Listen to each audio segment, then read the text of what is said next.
இந்த ரம்யா கிட்ட நம்ம அண்ணன் ஜெயிச்சது மட்டும் இல்லாம கட்டையாலேயே ரம்யாவை அடி அடின்னு அடிச்சு தோலை உரிச்சிட்டு வர்றாங்க நம்ம அண்ணன். அந்த அளவுக்கு தான் வந்து ரம்யா பண்ண காரியம் எல்லாமே வந்து எல்லாருக்குமே அப்பட்டமா தெரிய வர நம்ம அண்ணன் வந்து சும்மா இல்லை. ஏன்னா வந்து அண்ணத்துக்கு தாய் தகப்பன் எல்லாமே வந்துட்டு அவங்க மாமா தான். அப்படிப்பட்ட மாமாவே வந்து இவ வந்து அடைச்சி வச்சிருக்கா அப்படின்னா இவ கண்டிப்பா வந்து கேடுகட்ட நாயா தான் இருப்பா அப்படின்னு சொல்லிட்டு கோவம் வந்து ஒரு கட்டையாலே எடுத்து ரம்யாவை அடி அடின்னு அடிச்ச அடியில மண்டையிலேருந்து ரத்தமா ஊத்துது. இதுக்கு மேல மனசாட்சிலாம் பார்த்துக்கிட்டு இருந்தா சரி வரான்னு சொல்லிட்டு கிளம்பி வந்துடுறாங்க.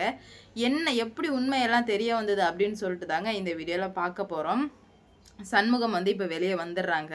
அந்த குழந்தைங்க மூலியமா வெளியே வந்துடுறாங்க. அண்ணமும் கார்த்திக்கும் வெளியே போகும்போது அந்த தாத்தா அங்கே தான் தூங்கிட்டு இருக்காரு அப்படின்னு சொல்லிட்டு ஃபோட்டோவை பார்த்து பேசிகிட்டு இருக்கிறத இவங்க வந்து காதில் வாங்கிட்டாங்க. வாங்கினதுமே வந்து இவரா இங்கே இருக்காரு அப்படின்ற மாதிரி கேட்க, ஆமாம் இவர் தான் இங்கே இருக்காருன்னு சொல்லிட்டு போய் பார்த்தா அவரு தாங்க. பார்த்ததுமே வந்து செம ஷாக் ஆகிடுச்சு. அப்பான்னு சொல்லிட்டு ஓடி போய் தூக்கிட்டு, மாமா என்னாச்சு மாமா உங்களுக்கு அப்படின்ற மாதிரி அண்ணன் வந்து பதற ஆரம்பிச்சிடுறாங்க. ஒன்றும் இல்லை கண்ணு, நீ பதறாத அப்படின்ற மாதிரி சொல்ல, என்ன மாமா ஒன்றும் இல்லைன்னு சொல்கிறீங்க, எவ்வளோ பெரிய விஷயம் நடந்திருக்கு, நீங்கள் பாட்டுக்கு ஒன்றும் இல்லைன்னு சொன்னால் என்ன மாமா அர்த்தம் அப்படின்ற மாதிரி கேட்க, வாங்க அப்படின்னு சொல்லிட்டு மண்டபத்துக்கு கூப்பிட்டு போகிறாங்க. போனதுமே வந்துட்டு அவரை பார்த்ததுமே எல்லாருமே என்னாச்சு என்னாச்சு என்ன இப்படி இருக்காரு என்ன ஆச்சு அப்படின்ற மாதிரி கேட்க, அப்போ தான் வந்து இந்த ரம்யா பயங்கரமாக நடித்தாங்க. அங்கேருந்து வந்து மாமா உங்களுக்கு என்னாச்சு மாமா என்னாச்சு மாமா அப்படின்ற மாதிரி நடிக்க, சி வாயமுடு நாயே, இன்னொரு வார்த்தை என்னை மாமான்னு கூப்பிட்டா உனக்கு அவ்வளோதான் நடக்கிறதே, இப்படியே நடித்து எப்படி ஏமாற்ற உனக்கு மனசு வருது எங்களெல்லாம் அப்படின்ற மாதிரி கேட்க,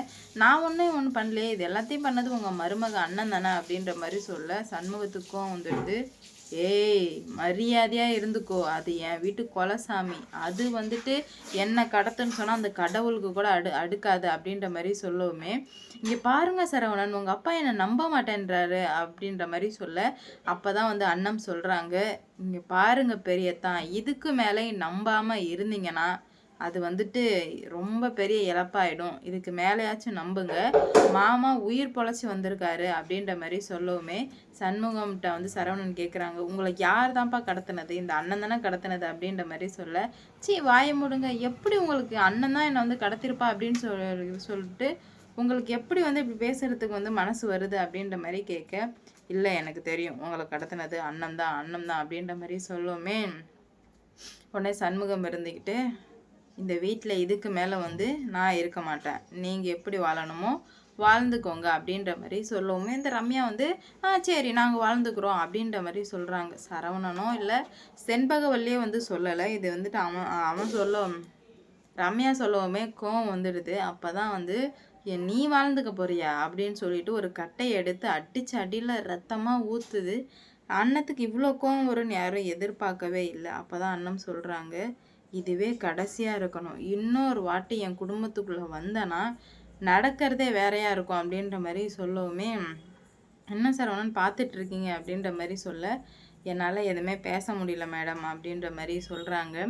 அவள் அந்த அளவுக்கு என்னை வந்து இது பண்ணிகிட்ருக்கா, நீங்கள் கொஞ்சம் கூட வந்துட்டு என்னன்னு கூட கேட்கலல்ல, சரி அப்படின்ற மாதிரி ரொம்ப வந்து வருத்தப்படுற மாதிரி நடிக்கவுமே, சி நடித்ததெல்லாம் போதும் ஸ்டாப் பண்ணு, எவ்வளோ நாளைக்கு இப்படியே வந்து நடிச்சிட்ருப்ப, ஒரு அளவு தான் நீ, ஆனால் அளவுக்கு மீறி வந்து நடிச்சிட்ருக்க போதும் அப்படின்ற மாதிரி அண்ணன் சொல்கிறாங்க.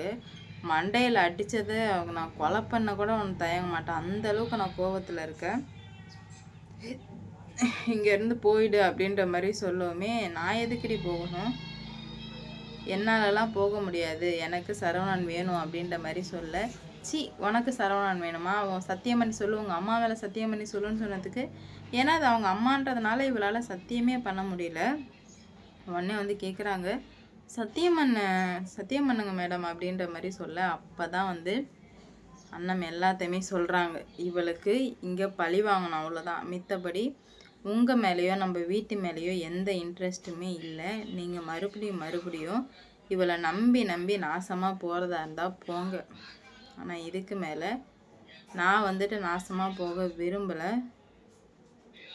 நான் பார்க்குறேன் எவ்வளோதான் வந்து இவ ஆட்டம் போடுறா அப்படின்னு சொல்லிட்டு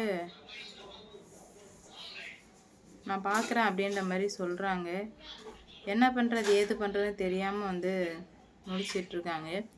எப்படியாச்சும் இதுலேருந்து எல்லாத்துலேருந்தும் வெளியே வரணும் அப்படின்ற மாதிரி நினைக்கிறாங்க.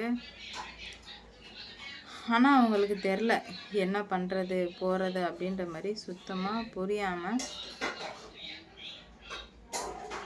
தவிச்சு போய் நின்றுட்டுருக்காங்க. அந்த அளவுக்கு தான் எல்லாமே வந்து நடந்துட்டுருக்கு.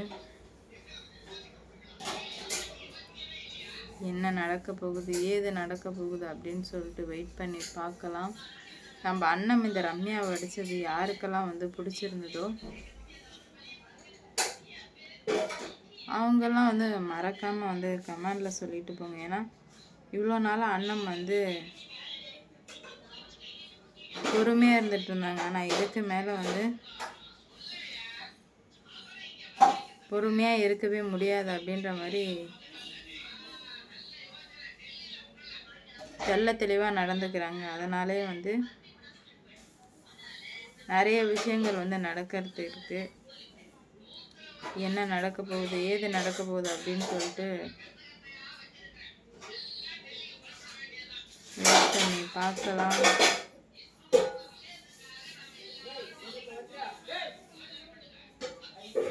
ரம்யா வந்து உன்னை பழி வாங்காமல் விட மாட்டேன்டி அப்படின்ற மாதிரி பயங்கர சத்தம் போட்டுட்ருக்கா.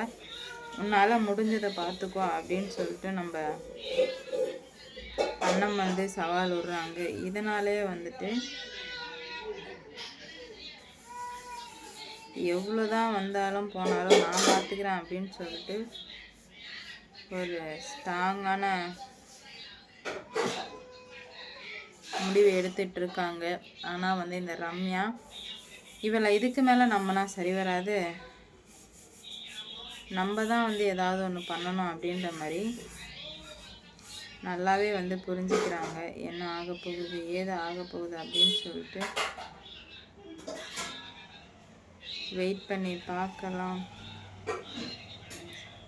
இப்போது சரவணன் வந்து ரம்யா பக்கம் நிற்பாங்களா இல்லை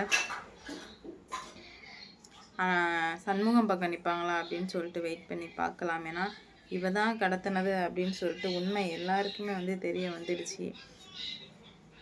இதுக்கு மேலேயாச்சும் உண்மையாக இருக்காளா இல்லையா அப்படின்னு சொல்லிட்டு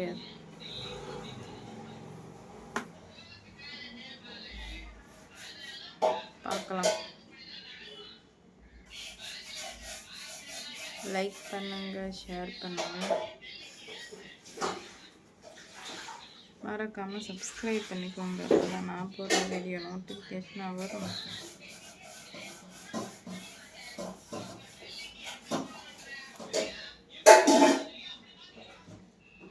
அடுத்தடுத்து என்ன நடக்க போகுது அப்படின்னு சொல்லிட்டு வெயிட் பண்ணி பார்க்கலாம்.